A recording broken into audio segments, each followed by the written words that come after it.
Good morning, Boker Tov to all. With a wish and a tefillah for Besoros Tovos, it should be a day we hear good news, please God. Our hostages should be brought home. Our soldiers should have a sweeping victory and return to their families. And Klal Yisrael should hear only Besoros Tovos. It's great to be back together again to continue to explore the Parsha. I hope everyone had a beautiful, wonderful, uplifting, and meaningful Pesach. I want to begin, as we always do, with our attitude of gratitude and thank our incredibly generous Parsha series sponsors for the year, our dear friends Becky and Avi Katz and family, in memory of Becky's father. Our learning is Nishmas David Grossman, David Ben Menachem Manush. This morning's shir is also sponsored by Myrna Hirschhorn in commemoration of the 4th yahrzeit of her beloved husband Marvin. We remember him very, very well. He's an incredibly active member, an exemplary member of our community, and by Eli and Amy Buzaglo in memory of his dear mother Masuda Bat Shlomo, whose neshama should have an aliyah as well. This week we have the privilege of learning and reading Parshas Kedoshim together. We are in the Art Scroll Chumash, page 656. By Daber Hashem Moshe Lemor, God spoke to Moshe, saying, see, we already did the first pasuk. We're moving right along. That's the easiest pasuk. The second pasuk of the Parsha, we could spend not an hour and not 10 hours or 100 hours. We could spend 100 days straight just exploring the opening pasuk of our Parsha. Daber ko adas b'nei Yisrael v'amarta alayim. Speak to the Adas, the Eidah, the collective, the congregation, the gathering, the assembly of the Jewish people. V'amarta alayim, and this is what you should tell them: Kedoshim to you, be holy. Why? Why should you be holy? Ki kadosh ani Hashem Elokechem. Because I'm holy. You should be holy. I'm holy. Weiter. Let's move on. There's only one problem. What is holy? Holy is not a Jewish word. I don't want to say the Art Scroll or any of the translations are wrong, but they're wrong. It's not a Jewish word. Holy is really a Catholic or Christian word. What does it mean to be holy? What does it mean to be holy? We've explored this many, many times in the past, but I want to share with you many new interpretations today, this year. You could listen to the previous year's shiurim. Rashi and the Ramban, prushim to you, be separate, be apart, be distinct, be different, to separate and to elevate. Kedoshim, holiness. A Jew lives for holiness. A Jew does not live for happiness. We live in a world where everyone's living for happiness. And you know what they are? Unhappy and unholy. We Jews live not for happiness, but we live for holiness. And you know what happens when you live for holiness? You're both holy and you're happy. You find meaning and you find purpose, and you tap into the essence of existence and of creation. So we live for holiness. We need to define, therefore, what is holiness and what is it that we are living for. So we have many interpretations. The Amaros Tahoros, the Heilige Rachmastrivka, who passed away last year, he quotes from many. Begins with the Meor Einayim, the Chernobyl Rebbe. In the Meor Einayim, the Chernobyl Rebbe says, HaTorah mevaseres lanu b'zeh asher kol ish Yisrael asad li kadosh. The Torah here, in formulating this mandate, this obligation of be holy, does so in an interesting way. Kedoshim tihiyu. What is the word tihiyu? What tense is tihiyu? Past, present, or future? It's future. Now we read it. I've always read it. Kedoshim tihiyu is a obligation. It is a responsibility. It's a mission statement. Be holy. Be holy in what you look at and how you speak and how you conduct your business, in your interpersonal, in how you relate to God and how you relate to yourself, in your own self-worth and self-dignity. Strive for, be disciplined and sovereign, live for holiness. It is a prescription for life. But that's not how the Meor Einayim and many other tzaddikim read it. They read it that Kol Ish Yisrael Asad Li Kadosh. Know that every Yid, every Jew in the future will be holy. Don't give up on any Jew. Inside every Yid is a spark of holiness and sanctity. Inside every Jew is a piece of the Almighty Himself. Ki kadosh ani Hashem Elokechem. That's what the pasuk is telling us. Kedoshim to you. Every one of you will be holy. Right now, maybe somebody's living a very unholy existence in life.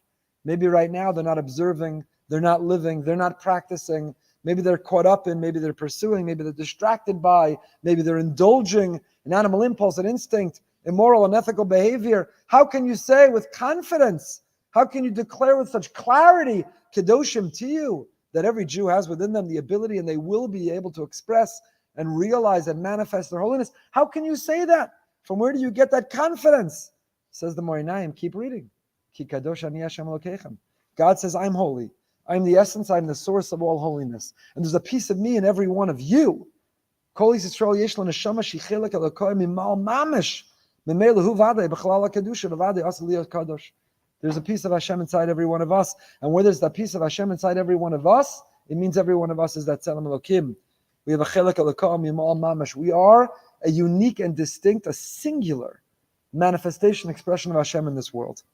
And therefore, when we tap into that, when we realize that, when we express that, that is holiness, because Hashem is holy. So every Yid is a big tzaddik, from his kepala to his fitzalach.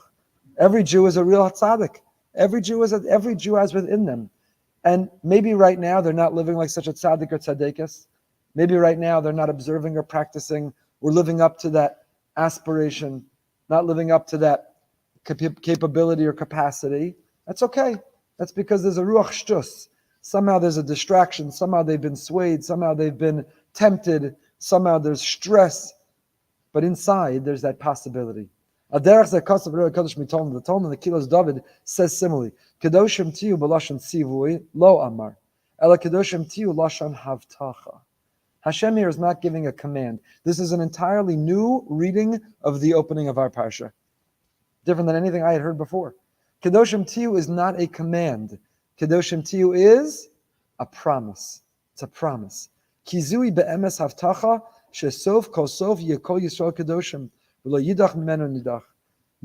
nobody who we will have lost. Don't give up on any Jew. What an important message. No matter how far someone has strayed, no matter how distant they are, no matter their life or the lifestyle they're leading, no matter how confused or how they think they're not confused and how much clarity they have about why Judaism is not for them, don't give up on any Jew. There's a tzelem elokim achelek elokam mimal mamish kedoshim tiyu. Believe in the promise of Hashem that every Yid's a big tzaddik, that there's a spark of holiness in every Jew, that they are redeemable, that there is a brighter future, that our best is yet to come. Ki kadosh ani Hashem Elokechem. This is not a commandment or a commandment alone. It's a havtacha. It is a promise. It is a promise. It's fascinating conversations happening online now of a whole segment of the Jewish world. And that's not the purpose of the Parsha class. I won't get into it. But a whole segment of the Jewish world whose ideologies and whose whole Jewish identity and religious expression were intertwined with movements that today are the biggest threat, most vocal and vociferous, disgusting opposition to Jewish existence. So one wakes up and looks in the mirror and says, so who am I and what am I if this is what I worshipped and what I was taught and who I aligned with and who I marched with arm in arm, and they're now marching against me and my existence of my people. So what's left? Who am I? One such young lady wrote on Twitter the other day, she described herself as hashkafically homeless, that she grew up in a certain denomination, which she now feels had malpractice against her, what it taught her, and the direction it sent her in. And she's not comfortable either in Orthodoxy. She's hashkafically homeless. It breaks your heart, but there's a search, there's a yearning that's taking place. There's an awakening in the Jewish people. Much of it tragic and sad, but also filled with opportunity. What will it be filled with? And that's what the Torah is telling us, Kedoshim to you. Nobody's lost. No one's irredeemable. Don't give up hope. Don't give up hope. Kedoshim to you. Know that every Jew has within them the possibility and that promise of Kedusha, of holiness, and of sanctity. Why? Ki kadosh ani Hashem Elokechem. Because as long as they maintain the godliness in them, there is hope and there is possibility. There's hope, there's possibility. We gave a share, we spoke on the 8th day of Pesach about whether a person is irredeemable. Can one forfeit and lose their Tzelem Elokim? Sinwar, Yamach Shemo v'Zichro, Hamas, and Hamas supporters and sympathizers on campuses and in Congress and all over the world. Can a person perpetrate such evil and support such evil in such a way that they lose their Tzelem Elokim? And I brought many, many, many sources that say yes, that a person, there's such an evil, such a line that one crosses. I'm not talking about the average person gossip. They said Lashon Hara, now they have no Tzelem Elokim. But there is such evil which a person, all they're left with is their animal soul. They're an animal, a savage animal. They use their free will to make such a choice that forfeited and lost their Tzelem Elokim. You could lose your Tzelem Elokim. Rebbe, for example, describes Hitler, Yamach Shemo, the Nazis, they were taken over by a satanic, demonic.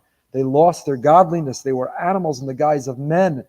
And that's what these Hamas, horrific, the images which we shouldn't look away from, which the world should watch and see and understand our moral responsibility to rid the world and purge the world in Rafah and everywhere Hamas are found, should see that these are animals in the guise of men, That's not to insult animals, which it is an insult to animals, to compare them to animals.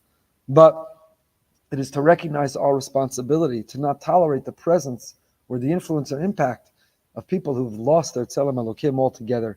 They made a choice, they expressed their free will in such a way to lose. But that's not Am Yisrael.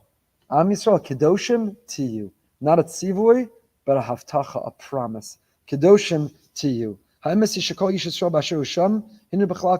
Jew, wherever they are, however they're living, whatever their lifestyle, however they present themselves, they are Bechlal HaKedusha. Even the one who right now seems so low, so far, so abandoned, they still have inside them a connection, an identity with sanctity. Because there is still the innate and natural faith in Hashem. There is this inner knowledge that we have, that there is someone and something bigger and higher, that we don't come from nowhere, that there's someone who loves us. And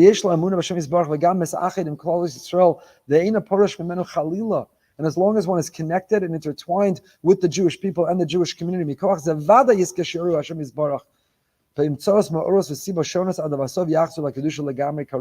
there will be something, some awakening, something will happen that will reintroduce that person to the possibility inside them, to that spark, to that seed, to that sanctity, to that yearning for that holiness, to that promise of Kedoshim to you. How does it come about?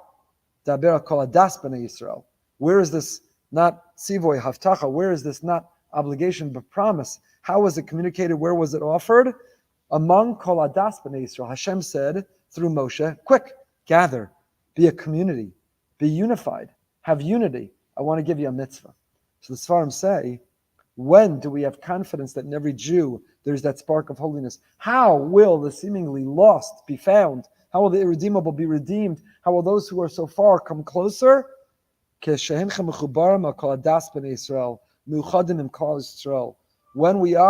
adas b'nei Yisrael, when we're unified, when we're connected, when we create community that has space and invitation for them too. When a person feels, if my life or my lifestyle or my choices or my appearance or where I'm at is not tolerated or welcome within the observant Torah community, then they'll never come back. They'll never realize that Kedoshim to you promise inside them. But when we are kol adas b'nei Yisrael, warm and open and welcoming, principled and unapologetic for who we are and for our values and for our halachic principles and our halachic practices, unapologetic, but still sensitive and warm and welcoming. Ba'asher husham, where people are at, there is place for you. And we welcome you and we want you. And we need you because we're incomplete without you. Ki kadosh ani Hashem lokechem. Machma sheyesh lachem emunah b'kadosh baruch hu, al ken tizku kulchem lavolak. You want to be part of our community? You want to connect and focus on what we have in common? You want to be part of loving Hashem and trying to draw close to Him? You want to reach in and reach out and reach up together? There's space. Come, join. Kol adas b'nei Yisrael. We have to make such a community. All of us, not our community. The greater Am Yisrael community has to be such a community that makes such space, that doesn't drive people further away, but invites them to come even closer. Ba'asher husham, where they are at and how they are holding and where and how they are living. That's why Daber kol adas b'nei Yisrael. That's why Kedoshim to you, this haftacha, this not sivoy, not command, but this haftacha, this promise is offered when we are kol adas b'nei Yisrael. All that is number one. Number two, the Toldos Yitzchak, the Rachmastrivka now quotes the Toldos Yitzchak. Tevas Kedoshim yesh la shlosha perushim. The word Kedusha has three translations. As I've said, we've referenced some of these in the past, but we will invoke them again because of a new interpretation. Kedusha kamashmo. The first is holiness. Holiness. Be sacred, be holy, be higher. Beis lashon precious. Kamash be'esh Rashi. Prushim to you. The second is prushim. Be separate, be distinct, be apart. Don't dive into food. Don't dive into drink. Don't dive into physical materialism. Don't dive into intimacy. Enjoy it, experience it, but with sanctity, separate, different, apart. So we enjoy wonderful delicacy and delicious food. We just came off of Yontif. We can enjoy a little less food. But we do, it's kosher. We make a bracha before and after. We separate meat and milk. We do so with dignity and with separateness. We enjoy in the ksuba obligation, in the marital obligation of a husband and wife, is the obligation and commitment to provide physical intimacy and pleasure. So we don't say, look, you want to get married, I'm striving for holiness, which means we'll only be intimate when we have to have children. And other than that, we want to be holy. Judaism says, nice try. That's not what's in the ksuba. You're obligated. You have a commitment. You have an obligation. Gemara brings down different professions, different vocations, different frequencies, different complicated. But there's an obligation. The act is not only one that leads to procreation, there's a pleasure component to it and an obligation to provide pleasure as part of it. But how do we do it? In the context of marriage, with a commitment and a bond in the right time of the month, after Taras HaMishpacha, with a sense of Kedusha and Tahara, holiness and sanctity. So Prushim, separate and apart. The Rambam's Mishnah Torah, the Rambam's codification of Jewish law, his encyclopedia of Jewish law, which he did before word processors and computers and search engines, while he was a full-time physician for the Sultan. What the Rambam compiled just in his Mishnah Torah is mind-boggling in the circumstances in which he did it, often having to flee for his life at one point from persecution. Mind-boggling. Maybe even undergoing a forced conversion. Mind-boggling. Mind-boggling. The Rambam is in Mishnah Torah. In his encyclopedia, he calls the Yad HaChazaka. It's made up of 14 books. It's an encyclopedia divided into 14 volumes, categories of Jewish law. And one of the books is called Kedusha. And what appears in the volume called Kedusha? What do you think would appear in the volume of Jewish law called Kedusha? What laws? Certainly Yom Kippur. What other laws would you put in there? Maybe Shabbos. You know what laws appear in there? Eating, the laws of intimacy, sexuality, interpersonal, intimate relationships. That's in Kedusha, that's in holiness, that's in sanctity. Yeah, because that's holiness and that's sanctity. To engage those physical experiences, but in a way that's separate and apart and elevated, and that's holy. Kedoshim to you. That's why, what do we call marriage? Kedushin. Hare at mikudeshes li. B'tabazu. The chassan turns to the kala, he puts a ring on her finger, and he says, with this ring, you are mikudeshes li. What does that mean, mikudeshes li? You are holy to me. You are holy to me. What is he holy to me? You are holy. You're hereby holy to me. What is? He's making her holy. She's making him holy. Believe me, she's making him holier. I don't know how much holier he's making her. She's going to make him holier. So what does it mean, mikudeshes li? You know what it means? You are separate and apart. Till now, the shadchanim could go to town. You were eligible on the market for anyone. But now that we're married, you're mikudeshes li, prushim, separate and apart to me. You're forbidden to anyone else. That's the second interpretation. Gimel lashon hachana v'hazmana. The third definition of the word kedusha, for example, in Shmos, anticipation and getting ready for Har Sinai, for Matan Torah, Torah says, "V'kidashtem hayom machar," prepare, get ready, sanctify yourselves today and tomorrow. V'kidashtem also means to prepare, to get ready. So are these three separate definitions, or are they all somehow one? So they're really all one. It says the Toldos Yitzchak, because all of them are intertwined. First,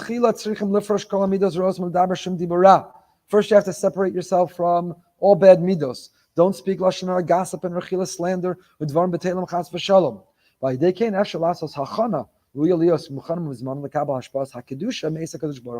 So separate yourself. Through that, you'll be prepared to then live holy. All three definitions are really one and the same. Svarim all point out, Parsha zu b'hakel nemra, as we mentioned, the Eitzel Hagil Kedusha. How can you become holy? Ayidei achdus v'reyus. You might have thought, why is the mitzvah of Kedoshim to you dafka given? Dafka given? How? I'll call it das b'nei Yisrael. Only when you're all united together and as one. I would have thought, you want to be holy? If I want to be holy, I'm going to separate. I'm going to be apart. Let me go to the corner of the room. Let me go live in some secluded space. I don't want to see anything unholy. I don't want anyone to speak to me, and I'm going to end up gossiping or slandering. I don't want to waste my time. I don't want to engage in anything that's going to compromise my holiness. I would think that the path to holiness is by isolation. Living alone, that's how I'll be holy. In other religions, that's what they do. They retreat. Celibacy, vows of abstinence, vows of silence, living in communes, living apart and separate. Hashem says, I want you to be holy. You know how you can be holy? You can't be holy if you're apart. You can only be holy when you're part of the community, connected to community. when you're congregating with community, when you're united with community. I don't care how you're living. You're never seeing the image. You're never wasting time. You're never speaking negatively because you're not speaking to anyone at all. If you're doing that, you may check a lot of boxes, but that's not holy. The sum total, it all doesn't add up to holy. You can't be holy if you're not part of Adas Kol B'nai Yisrael. If you're not part of a community, unity, unified, then you're not. Then you're not part of holiness. You're not living with holiness. Okay? That is to begin. Now we move over to the Labos of Druck. The Hiliger of Druck also talks about Kedoshim to you. And it begins with the Medrash Pliya. Davar Achar Kedoshim to you. The Medrash says, Medrash Rabbah, Hadu Dichselev, Yishlach Ezrecha Mikodesh. We say a pasuk from Tehillim Perek Chaf. Yancha Hashem b'yom tzara. We've been saying it with a lot of extra kavanah these days. Hashem answer us in our time of crisis. Perek Chaf, say it every morning. And in there we have the pasuk, Yishlach Ezrecha Mikodesh. Send your help from your holiness, from your sanctity. So the Medrash is mufla. Ma shayachos yesh ben kedoshim tiyu lishlach ezrecha mikodesh. The Medrash connects the two and says, Kedoshim tiyu, be holy, yishlach ezrecha mikodesh. Hashem, send your help from your holiness. What does one thing have to do with the other? Just because both use the word holy, two psukim use the word holy, somehow we connect them? What's the connection between the two? Nir latzia bir. So says Rav Druck the following. Hinei, all Adam Lizbo v'lachshav belibo ketzad yachol eskadosh dios kadosh kol kach v'ridavar kasha b'yoser v'karch b'ma'avakim gedolim v'prat shayamud medrash kedoshim tiyu yachol kamoni. Person could say to themselves, be holy? How? Have you driven down I-95? Have you looked at the billboards today? Have you stepped outside and seen the way people dress? Have you engaged technology in any way with its temptations, even with filters, the challenges? Are you living a life today of the financial pressure that we have and the invitation to cut corners, to cheat, to be dishonest? Do you know how difficult it is to get through a day and not share the juiciest lashon hara that you have? The greatest commodity socially? It's hard to live a life of holiness. It's very hard to guard your eyes and guard your tongue and guard your bris. So much guarding, so much guard duty. It's hard to be on guard all day. It's exhausting. Just want to live free. Indulge every impulse, every instinct. To not indulge every impulse and instinct, to be on guard of every component of who you are, to be ever mindful and present in everything you say and listen to and look at and do in every choice. It's incredibly, incredibly difficult, incredibly hard. And moreover, the Medrash says, Yachol kamoni, you might think you could be holy like I am, says God. Talmud lamar ki kadosh ani, Kedusha si l'malam mikdushas cham. No. You could be holy, similar, but not like me, because my holiness is greater than yours. I have to get to such a high level of Kedusha. I might have gotten confused. I can be holy like God. That's how holy I have to be? Such holiness is even attainable, is possible? How? It's beyond me. How? Okay. I'm going to send you help in your quest, in your yearning, in your ambition and aspiration for holiness. You know where you will draw help from? You know what will be the engine that will power you towards that holiness? Yishlach ezrecha mikodesh. From my holiness, says God. Ata tasa mitzidcha pu'ula ketana, Kodesh Baruch Hu kvar yishlach as Ezra so. Yiten lecha Ezra min hashamayim v'yikadesh oscha. Hu kvar yatil alach es hakedusha. Hashem says, you take a little step, and I will meet you far away. You do a little bit, show a little gesture. Look away. There was the image you could have gazed at, you could have looked at. The thing you could have said, but you held your tongue. There was the act you could have done, but you didn't do it. You do a little bit, and I'm going to help you so much. Yishlach ezrecha mikodesh. But the first step is you have to live for holiness, not happiness. There are a lot of observant Jews who are living for happiness, not holiness. They check a lot of boxes. Meditamin, you went to Daf Yomi, I give my tzedakah, I say my tehillim, my Shabbos, I did my Yontif, I spent my $1 billion on hand shmura matzah. Check. Send my kids to Jewish school, send my kids to Jewish camp. Check. But now when it comes to how do I speak and what do I look at, and whether bichlal is part of my goal every day, is part of the metric in which I measure my success for a day, did I strive for holiness today? Between myself and myself, between myself and others, between myself and God. And there are many people who say no. I check all the other boxes, I did all the other things, but that overarching, that striving for holiness, no. So Hashem says, I need you to just have the ambition. I need you to have the ratzon, the will. And if you have the will and the desire, if you want, then at least we'll start. What's true spiritually is true physically. It's true physically. There are people who are not living the healthiest lifestyles, but some who at least acknowledge that and want to do better. So they cut out a little bit. So maybe they frest and stuff their face all day, but that last opportunity for that last bite of the last piece of the last helping of the last dessert, they said, you know what? I'm going to leave that on my plate. So Hashem says, okay, at least you're demonstrating that it's on your radar. It's on your radar that living a healthier life is something you should do. So demonstrate something. Show it's on your radar in the least bit. By the way, there was such a thing, the Tainas HaRavid, the great Ravid, the intellectual adversary of the Rambam, who wrote his Hasagas commentary on the Rambam, introduced what's called Tainas HaRavid. Tainas HaRavid is to leave over the last bite of everything you eat. Why? It sounds wasteful to me. It sounds like total baltashkas. You're going to throw out the last bite. So baltashkas is not only when you put food in the garbage, your mouth is also a garbage disposal. And if you don't need to eat that, then your mouth acting as a garbage disposal is no less baltashkas than putting it in the actual garbage. That's number one. There are many people who grew up with survivors and others in the mentality you can't throw any food out. And we understand where that came from, but it created generations with diabetes and heart disease and many other problems. And I don't mean to assign them blame. It's understandable where it came from, a survivor mentality. You can't throw out any food, so you have to eat absolutely everything. But I want to tell you, and I'm not making this up, it appears in Sfarim, that putting something in your mouth when you shouldn't be eating it is as much throwing it in the garbage as putting it in the garbage. It is no less bal tashchas.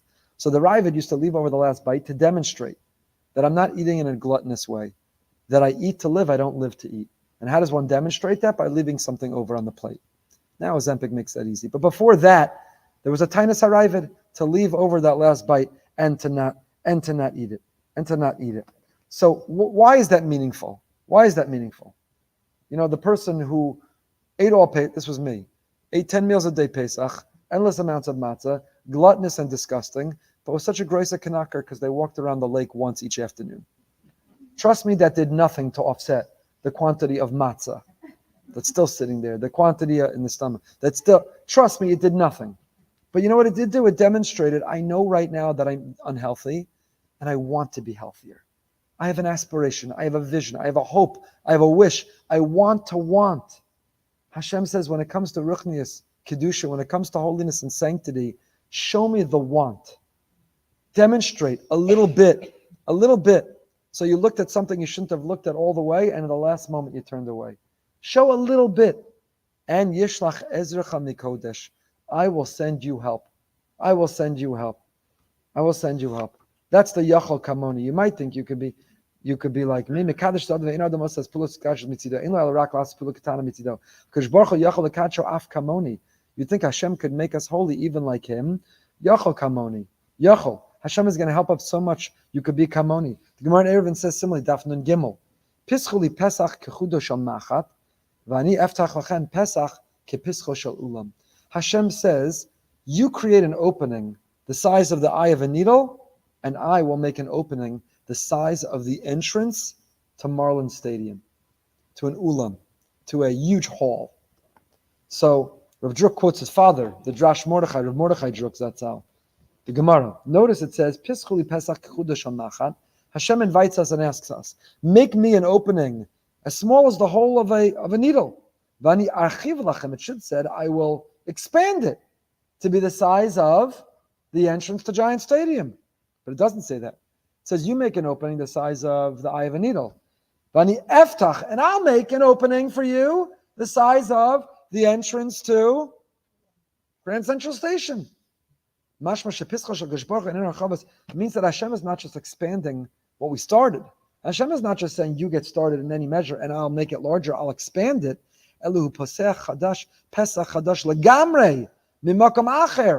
He's making something new entirely from a new place. Kodesh Baruch Hu is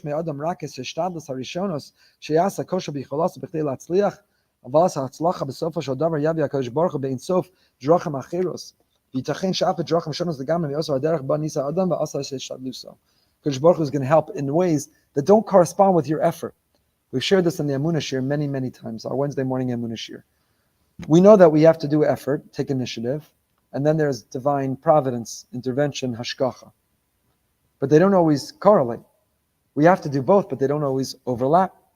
I've referenced many times, I have a brother-in-law who's a lawyer in Israel. And he says, part of a necessary evil of life, of work, is you have to network. You have to drum up business. You have to sell. You have to bring in clients. You have to be a rainmaker. You have to make it rain. So every now and then he has to make a little more effort to do that, to make sure that if you're not going up, you're going down. He says, inevitably and invariably, every time he does, which in his case from Israel could mean trips to America, phone, email connections, relationships, almost always business comes in afterwards that has nothing to do with the networking he did. A past client reaches out again, someone else referred him through somebody else. He shows the initiative, and all the ways in which he showed the initiative didn't yield anything, but the results come in from somewhere else. So you might think, well, what's the point of the initiative? Next time I'll just sit back and those results will come from elsewhere. The answer is they absolutely correlate because the one above is putting it all together. And the same thing is true in Ruchnius, in our ambition for Kedusha. So a person says, I'm going to demonstrate in this small way that I'm working on myself, that I want to be healthier, that I live for. And then HaKadosh Baruch Hu altogether is going to make an opening somewhere else. Because he says, that's your ratzon, that's your will. You're demonstrating this dream, this hope, this aspiration. It's on your radar. You care about this and think about this. Good. Now I'm going to open up the world for you. Not only expand what you've started, I'm going to create it differently for you as well. And that's why it's not ani archiv, I'll expand the opening, ani yaftach, I'm going to open up worlds for you. I'm going to open up worlds. Rav Druck goes on more about this, but I want to move on to Parsha. But what an incredible, incredible push and motivation. Kedoshim Tiyu is not a tzivu, it's not a command. It is a promise. There is the possibility for living with holiness. And no matter how much this world is assaulting us with images and opportunities and temptations, it is harder to be holy than it's ever been. Harder to be holy. I think it's harder to be holy today than it was in the middle of Greece, in the worst time of the Olympias and the worship of the body and nudity, because we basically have that again today. It's harder to be holy today. Harder to be holy. A lot of women are looking at me like, I don't know what you're talking about. A lot of men are like, absolutely, tell them. They have no idea. It is harder to be holier today than it's ever been. Don't give up on yourself or on others. That possibility, that promise is inside us. We have to make the gesture. We have to demonstrate the will. We have to want it. We have to want it a little bit. And HaKadosh Baruch Hu will open up worlds to change things around, to introduce us to a new learning, a new chavrusa, to take away a temptation that might have been right in front of us, confronting us. HaKadosh Baruch Hu will open worlds for us. All we have to do is to begin to want it, to begin to dream it, have it be on our radar as something that we care about at all. Okay, one more, and then we'll get past this opening pasuk. One more from the Lavos Eish. This comes from the Kotzker. So in Megillah Esther it says, Shar Yehudim Asher B'dinos HaMelech Nikalu v'amor al nafsham v'noach me'oivehem v'harog v'sonehem. The end of the Megillah, in the 9th parak, in the penultimate parak, the Megillah tells us that the rest of the Jews and the rest of the kingdoms of the king, Nikalu, let them gather, v'amor al nafsham, and stand for their lives, and then they'll be able to rest from their enemies and kill their enemies. The Kotzker Rebbe says, Nikalu shehekilu v'asvu kol ratzono shelehem. What is it that they gathered, not only physically, but they gathered their ratzonos. What did they do is they collaborated together. When the Jewish people collaborate, amod al nafsham, there is nothing that can stop us. Nothing that can stop us. You know when we defeat our enemies? When we collaborate and when we combine our efforts and when we unite our strengths. When we are competing, when we are conflicting, when we are criticizing one another, we're done. Mefuzar and mefurad, our enemies defeat us. The Kotzker Rebbe redefined nikalu is the lashon nifal. Nikalu doesn't just mean to gather physically. Nikalu means to collaborate. It means to work together with our strengths. Then yachad ninatzeach. Nobody can stop us. And the Kotzker Rebbe explained our Parsha similarly. Parsha zu nemar b'hakel. This Parsha was given when we are united. Rikus kol hakochas hanefshiyim shel Yisrael efshel hagia l'madrega shem mamlachas kohen v'goy kadosh. Nikalu v'amod al nafsham. How can we defeat our enemies, be they physically or be they spiritually? When we unite and collaborate, when we combine our skills and our talents and our focus and our will to want to create a certain community. The army can only work together, and the paratroopers and the tanks and the engineers and the combat and the intelligence, when they're all united. If they're competing, if they're criticizing one another, forget it. It's over. Our enemy will pounce. And the same is true in the army called Am Yisrael. Am Yisrael. We have to recognize and collaborate and stop criticizing and understand the different units that we're made up of and take all of our skills and all of our talents and all of our strengths and use them together, and only that way will we win. Parak Yates, Pasuk Tes, Vav. Told you we turned the page. Page 660 in the Art Scroll Stone Chumash. Parsha's Kedoshim is one of our favorite Parshios. It is chock full of mitzvahs. It is incredible. What is the common theme? Why does it come in this order? Why the juxtaposition of the psukim? All worth studying. All worth studying. It would take so much time. Parsha's Kedoshim is fantastic. And how to decide which psukim to focus on. Again, listen to previous years. We focused on previous ideas. This year we are introducing new ones. Parak Yates, Pasuk Tes Vav. Lo sasu aval b'mishpat, lo sisa p'nei dav, lo seda p'nei gadol, b'tzedek tishpot amisecha. Do not commit a perversion of justice. Do not favor the poor, and do not honor the great. With righteousness shall you judge your fellow. Here's an instruction of how to judge. So you might be inclined, if you have too much sympathy, you might be inclined to favor the poor. You know, the poor person maybe did the wrong thing, but nebuch, they're poor, so I'll find in their favor. Or maybe the rich, well, they're rich and I'm so impressed and I want to get in, so I'll find in their favor. You know what that's called? A perversion of justice. It's very hard for judges. Very hard. I've been to court several times on behalf of others for different reasons and a different context, including sentences. And every time I realize I can never be a judge because I would never be able to sentence anybody. Because you read the letters and you hear the testimony, you look at the people and you see how contrite they are and their regret and the remorse and the promise of how different it will be. It's hard.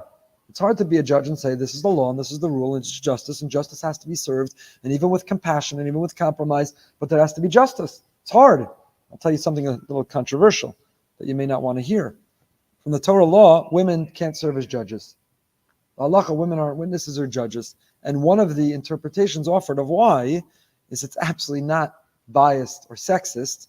The reason is because women, what's the word in Hebrew for mercy? Rachmanis. It's the same word as rechem, which is a womb. A woman who carries and gives birth and nurtures a baby has a more innate inclination, intuition towards mercy. To be a judge, you have to suppress your inclination towards mercy. To a degree, you have to suppress that inclination towards mercy. So there's a feminine natural intuition towards mercy, which a woman is capable of shutting off and expressing a more masculine, objective, cruel, harsh justice. She's capable, but we don't want her to, because we want her to be an amazing mother and grandmother and compassionate leader in a community who is expressing and motivating the mercy. I said it may make someone happy, but the reality is that we have different gender strengths, and we want to promote those and support those and protect those, not confuse those. So that's why there are different roles. So the one with the rechem who practices the rachmanas doesn't serve in the position that needs to dial down rachmanas to be able to have more din. It's all complicated. So this pasuk here is reminding us of this complication, that a person, lo sasu avo b'mishpat, don't do an injustice. Don't think that you're such a kanaka with such rachmanas that you're going to show mercy, because mercy against one is cruelty to another. So you have to practice justice. Don't show favor to the poor. Don't show favor to the rich. But tzedek tishpot amisecha. Says Rashi, kemashma'o. Then Rashi kicks in. It's true not only in the courtroom, it's true in life, with everyone with whom we interact, friend and family member. Dan es kol adam lekafschus. Judge people favorably. There's a mitzvah. Carry out justice. But tzedek tishpot amisecha. Carry out justice. Carry out justice. Carry out justice not only in a courtroom. Carry out justice in life means judge others favorably. Give the benefit of the doubt. So I want to tell you an amazing Maharil Diskin. It's an incredible Maharil Diskin. We shared this Maharil Diskin at the women's shir last Simchas Torah. We gave a shir on self-care. Is self-care a Jewish concept? Self-care. So Maharil Diskin, we shared this as a form of self-care. Listen to this Maharil Diskin.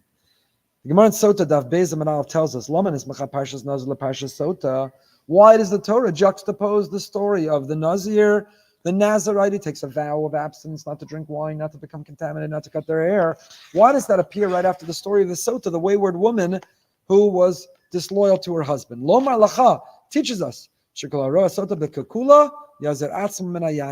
because whoever sees a wayward woman, you see the result, the consequence, what happened to this woman who cheated on her husband. You need to react by striving for greater holiness, by taking a vow to become a Nazir. You see from your Godel Hashpa'as Shal Re'iyah. Why you saw the woman? What was the consequence? What happens to this woman? What's her punishment? She dies a horrific death. Isn't that enough to motivate you not to follow her footsteps? Why do you also have to go overboard now and take a vow? Don't drink wine, don't cut your hair, don't become impure. Isn't it enough that you saw that she died a horrific, graphic, violent death? Isn't that enough? The answer is it's not enough. When you see that a person is capable of something, until now you said, yeah, the Torah has a law and nobody should cheat on their spouse. But nobody would ever do that. Oh, so-and-so did that? That's like a possibility? People do that? That happens? Just seeing that, knowing that entering your realm of possibility, now you have to do something to offset that. There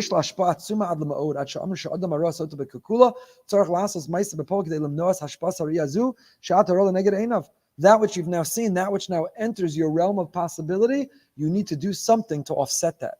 You need to take something upon yourself to be different than that. The language of the Gemara was, if you see a sota bekukula, it doesn't mean that you see her in the moment she did the sin. She did so privately, modestly. I mean, she did her immodesty in a modest way. It was behind the closed door. You didn't actually see it. What does it mean you saw it? What means you saw it is that you were exposed to it. You became aware of it.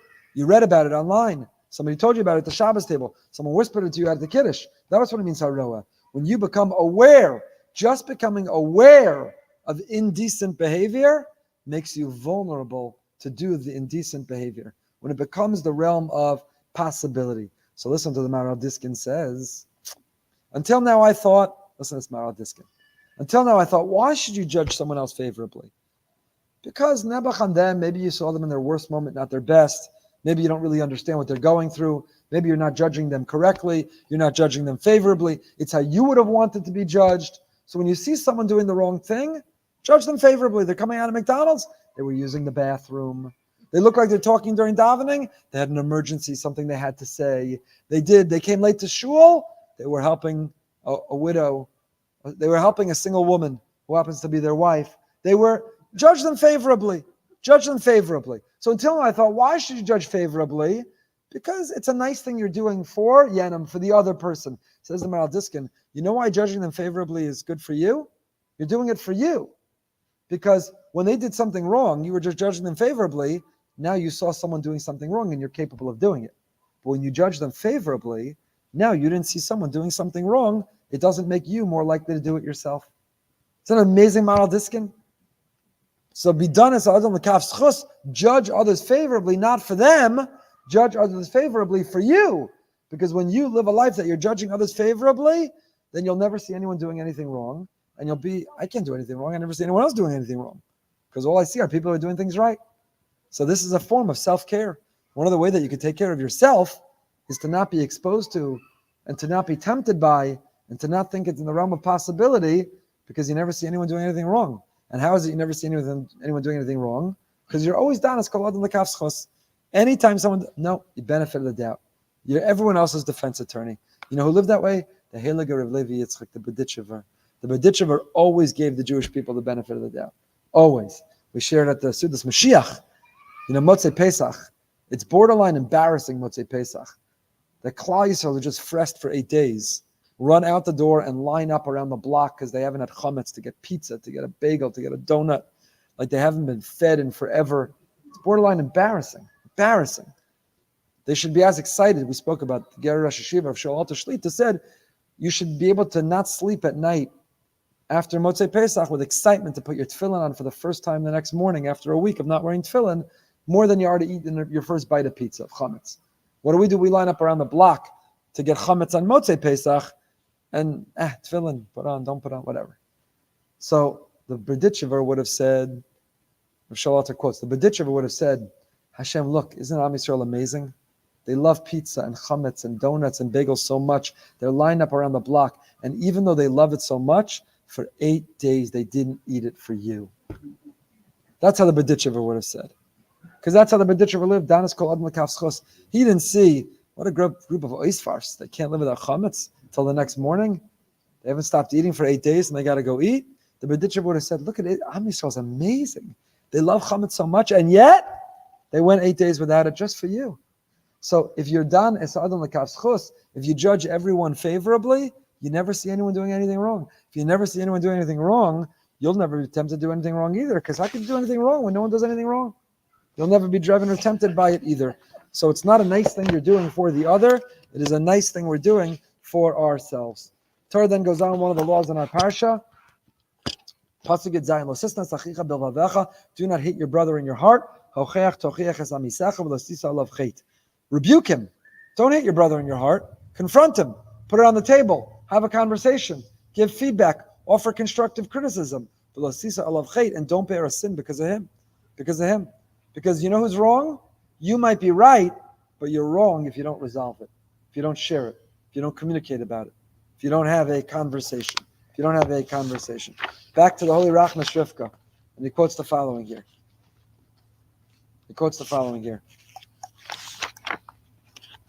On Hocheach Tochiach. He quotes from the Heilige Tiferes Uziel. Hocheach Tochiach, why do we have a double language? Amru Chazal, Dvar ma'yotzim min halev nechnasim l'lev. The things that leave our heart are received by the other heart the way that it left our heart. When you give rebuke or criticism, it only lands the way it was offered, the way it was given. If it's given harshly, if it's given duplicitously, if it's given hypocritically, if it's given judgmentally, if it's given with a holier-than-thou attitude, then it's not going to be received genuinely. But if it's given with love and with connection, in earnest, with care and with concern, and from the heart, then it'll be received that way. So how do you ensure that that happens? Why is there the double language, hocheach, tochiach? Tzarech utchila lochiach es atzmo, lios atzmo yasher b'tov, az yuchal adaber dvar ma'yitz min alev, sheyichnesu la'uzan hashomea, sheyikablu advarim v'yor l'sakin ma'asav. Ma'she'en kenim divrei hamochiach, eni yotzim min libo el neshomem mekabel tochachato. Hocheach, tochiach. Whatever you're about to offer rebuke about, first check yourself. First look in the mirror. You know, when you point a finger, there are 3 pointing back at you. When you point a finger at someone, you are always late. You are so obsessed with your technology. You always gossip. You always yell at me. You have no patience. You overspend. You're always late for davening. You always talk during davening. You. Whatever you're about to give rebuke, tochacha about, you point that finger, there are 3 pointing back at you. Shodas atzmacha v'achakach shoracherim, say Chazal. So therefore, it says the Tiferes Uziel, there's the double language. Hocheach, tochiach es amisecha. Hocheach kama. Rebuke yourself, check yourself. You're good? Now tochiach es amisecha. Also check yourself, why am I sharing this? Why am I giving this feedback and this rebuke? Because I caught him? Because it's a dig at him? Because it makes me feel superior to him? Hochiach. First check yourself, rebuke yourself about why you're giving rebuke. And then tochiach es amisecha. First check yourself why you're giving a rebuke, and only then can you give rebuke.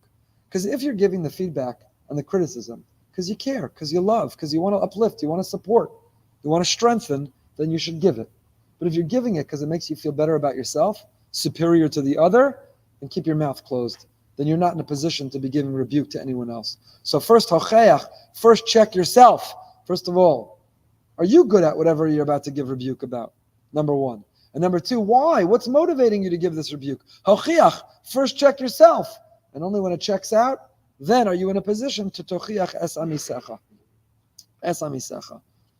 And then lo sisa alav chet. Then lo sisa alav chet. Why? Why does it say achicha? Rav Druck wonders. We haven't gotten past yet the Amaras, Taharos, and Mavazesh. We got to expand our repertoire over here today. Why does it say achicha?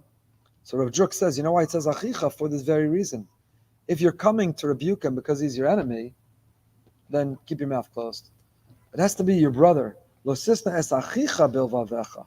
How do you not hate the person in your heart? By making him into your brother. Make him into your brother. Make him into your brother. When the person is your brother, then it's genuine.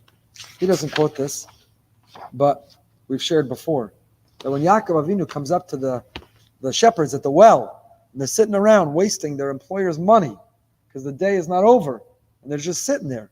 And he walks up and he says, "Hey, Achai, hey, brothers, what's going on? It's not calling time. It's not quitting time. Why are you just sitting here?" And they say, "Oh, you're right. We should get to work." And they respond positively and favorably. And the commentaries wonder, why are they responding favorably? Why are they responding positively? This absolute stranger, holier than thou, no one asked him, walks up and gives them rebuke and criticism from nowhere. Who is he? Why don't they punch him in the nose? What are they doing? You know why?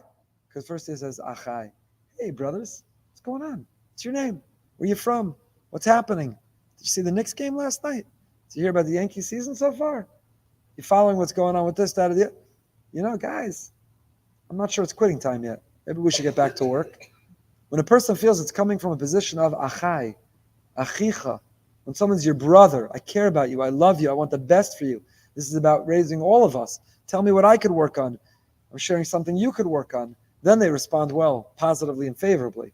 But when it's coming from a position of an enemy, of the other, of catching me, of feeling superior, then everyone shuts down. Nobody's interested in hearing it.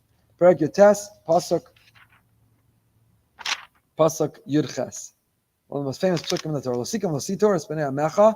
Don't take revenge against your members of your nation. V'yahavta l'oreach kamocha ani Hashem. Love your neighbor as yourself. Again, this we spoke about 1,000,000 times. So, don't losikam lositor. Sefer Hachinuch writes the following. Sefer Hachinuch mitzvah Reish Mem Aleph.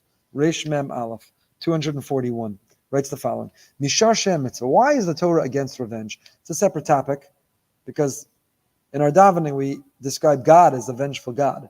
God's allowed to take revenge. We ask God, Kel nekamos Hashem, right now, God, go take revenge against Sinwar, against Hamas, against all those enemies, against everyone on campus, again who's protesting against. Go, take revenge. Go show them what's boss. Go do your thing.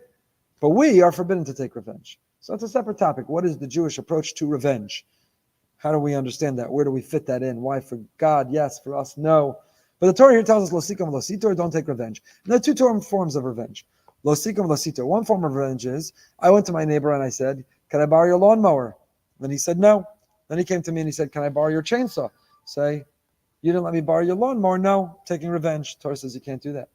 Lositor is, I say, unlike you who didn't lend me the lawnmower, absolutely, use my chainsaw because I'm much better than you.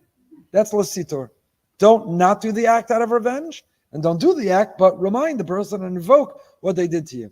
So the Sefer Hachinuch wonders, why? What is the reason? What is the nature behind this prohibition of losikim lositor? Why is revenge forbidden? Listen to what he says. This is amazing. And this, for me, is amazingly strengthened.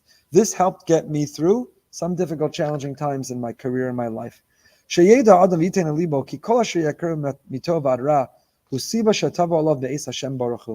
Whatever happens to you in life comes from above, comes from the Almighty for good or for bad. Another person couldn't do anything unless Hashem willed it and wanted it, unless Hashem allowed it.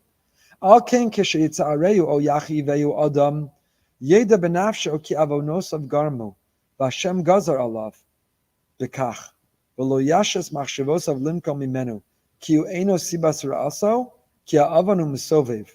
So when something bad happens, somebody hit your car, somebody stole money, somebody punched you in the face, somebody wrote something nasty about you online, somebody hung posters about you outside their house, somebody did something harsh, hurtful, someone injured you materially or emotionally, and you're tempted to lash out, and you want to take revenge, and you want to show them your fury.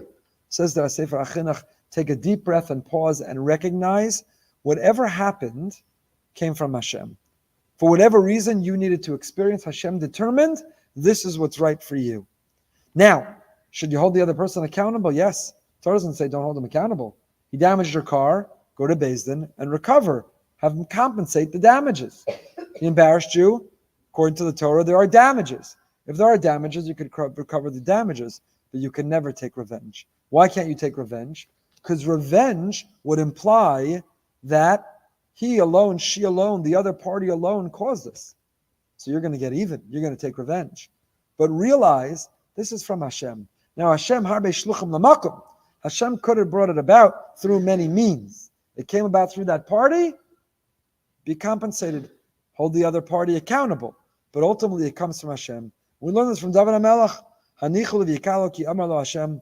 Tola ini b'cheto v'lo b'Shimei ben Gera.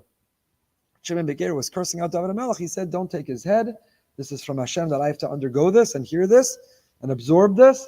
And don't therefore hold him responsible. David HaMelech is our role model in this. So therefore, revenge is really a lesson in, an exercise in, emunah. If you live with and you feel the presence of Hashem in your life, and you know that everything that happens is from Him, then you'll realize, I'm not going to channel my anger against the person. Instead, I'm going to reflect, what is this meant to teach me? What am I meant to take away from this? Am I going to, go on vacation with that person? No. Will they be my best friend? Absolutely not. If they injured me materially, should I be compensated? 100%. But my emotional energy won't be directed towards them, because really what happened came from Hashem. They were just the shliach. Says the Sefer Hachinuch, that is what's going on behind this mitzvah. The Mashgiach Rav Dan Segel, Shlita, points out from this chinuch that all these psukim, lo sisna, lo sisa alav chet, lo sikam, lo sitor, v'yahta lecha kamocha, al lecha laro cheshbonos ma'asu lecha, v'ad kama reo lecha. Lama ki ani Hashem. This series of psukim all end ani Hashem. Why? Lo sisna sachicha, don't hate him, hocheach tochi, lo sisa alav chet, lo sikam, lo sitor, v'yahta ani Hashem. Why did the series of psukim all end I am Hashem? Because what Hashem is telling you is, if you want to have the most harmony in your life, if you want to have the best interpersonal, social experience in this world, live with emunah. Emunah, it's a message for tomorrow morning, for the emunah shir. Emunah will make you the most popular, most social, most harmonious, most peaceful, most happy person. Why? Because you're not filled with anger, resentment, fabissin, and misery. I don't talk to this one, I'm angry at that one. I can't be seated next to this one. Don't invite me the same Shabbos as that one. Don't put me at the simcha, the table with this one. Don't. Why? Because ani Hashem. Everything's Hashem. Then you say, yes, I don't have to be best friends with that. Yes, that person injured me. I'm going to be compensated and made whole. But it's all from Hashem. So I'm happy and I have harmony and there's peace because ani Hashem. If you live with emunah, you have harmony with all. And that's why these psukim end with ani Hashem. Ani Hashem. V'yahavta l'orecha kamocha. The author of Slabodka says, kamocha. Again, through the years, we've shared many interpretations. So many interpretations. This is a new one. The author of Slabodka said, new for me. The author of Slabodka says, what does it mean, love your neighbor as yourself, kamocha? Kamocha means we do things for one of two reasons. Sometimes we do something because it's a mitzvah. Really, I don't want to be doing it, but it's a mitzvah, so I have to. And other times, it's a mitzvah, but I really want to do it. So I'm doing it. It happens to be, it's also a mitzvah. Why do we love ourselves? We love ourselves. We take good care of ourselves. We give ourselves the benefit of the doubt. We pamper ourselves. We love ourselves. Why do we love ourselves? Because it's a mitzvah? Because the Torah says to do it? No. Because we naturally love ourselves. So if you have to l'orecha, when you have to love your neighbor, kamocha. Don't just love them because it's a mitzvah. Love them the same way you so easily loved yourself, whether it's a mitzvah or not. That's how the author of Slabodka understands kamocha. Kamocha means don't do it just because it's a mitzvah. Just like you don't love yourself only because it's a mitzvah. Love them the way love you that comes so easily, not just because it is a mitzvah. There's a beautiful lavosation on this also, but we are running out of time. It's a klal gadol b'Torah. Why is it a klal gadol? Why is this the core principle in the Torah? What should we end with? We'll end with Bnei Seva Takum. I had some old Otzar plus HaTorah I wanted to get into. Orla. Can't eat fruit the first 3 years. This is the makor for those who have the minhag of an upsharing. You don't cut the boy's hair the first 3 years. Just like the fruit of the tree, you don't cut the first 3 years. That's when we first put a yarmulke. That's when we first teach the aleph beis, and that's when we first teach no. What do we teach? We put the tzitzis on them and we teach them to say mato. What do we teach them to say? No. You all haven't made upsharings in a long time. A lot of help you are. Anyway, but we don't have time to go through this. Very interesting. But B'nei Seva Takum. Let's just end with B'nei Seva Takum. Perak Yutes Pasuk Lamed Beis. Torah Tziva Lanu Moshe. Moshe Akilas Yaakov. What's the matter with you people? Perak Yutes Pasuk Lamed Beis. Page 664. B'nei Seva Takum v'adarta p'nei zaken v'yaresim elokecha ani Hashem. In the presence of an old person you should rise. You should honor the presence of a sage, and you should reveal your God, ani Hashem. B'nei Seva Takum. The Otzar Peleos HaTorah, wonderful Sefer that we spent a lot of time on last year, the last couple of years, but we didn't get to some of this. B'nei Seva Takum. Here's the whole idea. How do you define this Seva? B'nei Seva Takum. Standing up for the Seva. So this B'nei Seva Takum is, what if you have a young person whose hair prematurely turned white? Someone young like me. You haven't reached the age of Zikna, of Seva. You're 49 years old, but the job made you white at a young age. So do you qualify for B'nei Seva Takum? Is the Seva defined by age or by appearance? One interesting thing. Gersh Niskayer B'Ziknuso. So we know the halacha is Gersh Niskayer K'Katan Shenola Dami. A convert is as if they're born again. So an 85-year-old converts. Do you not have to get up for him because he's only 1 day old? He's 1 year old? Or do you count in determining his age that you have to stand for him, even the years that preceded the conversion? How do you calculate? Believe it or not, the Shoel Ameshiv and the Yad Shaul had a suffix about the Shaila. Gershon is Katan Shenola Dami. When does the clock start on calculating B'nei Seva Takum for them? Fascinating, different insights into B'nei Seva Takum. You have to stand. Only time I ever see this halacha followed is, when do you ever see this halacha followed? Ever? A wedding, the chuppah. When the grandparents walk down the aisle, this new minhag started a couple of years ago. Everybody stands for the grandparents when they walk down the aisle. And I say, it's a beautiful thing that we're doing that. You probably shouldn't elbow that same grandparent at the sushi station, at the shmorg, trying to get ahead of him. At the shmorg, you almost killed that grandparent trying to get to the stuffed cabbage, trying to get to the carving, trying to get to charcuterie. Now all of a sudden the chuppah, everybody stand. It's like calisthenics. You used to just stand for the chas and kala. Now the whole you're standing, you're sitting, you're standing, you're sitting, you're standing, you're sitting. Baruch Hashem, can I know the grandparents, the great grandparents? They say that it's a beautiful thing that we've adopted observing it there. We should keep it in other contexts too. On the bus in Israel, you stand up and they say v'takum. Anyway, at the shmorg, please go ahead. They say v'takum. V'adarta p'nei zaken. But we'll end with this. The Toldos, the Heilige Rachmastrivka quotes they say B'yemei ha'neurim kodam higiecha l'shnos ha'seva takum la'avodas Hashem yisbarach l'snai kehem karoi al yedei v'hadarta p'nei zaken tadar gam ha'shnos ha'zikna shu gam kein mehudarim. When you're young, in your youth, before you get to the older age, takum, in your youth, with your strength, be committed to live a life of following Hashem. V'hadarta p'nei zaken, the way that you're honoring your future self, your older self. I wish I knew this makor last Shabbos Shuvah, when our whole Shabbos Shuvah drasha was about your future self. This pasuk is about your future. Mipnei seva takum, v'adarta p'nei zaken. Live for your future self. V'adarta p'nei zaken. Which zaken? Your future self. Don't live with regrets. How can you honor your future self? How can you not look back with regret? If you live your fullest now while you're young, mipnei seva takum. Rise to the occasion in your youth, and therefore you'll honor your future self when you'll be older, when you are a zaken. Thank you for coming. Please stay for Tehillim, and the Mirza Hashem will have Besoros, Tovos, Yeshuos, V'nechamos.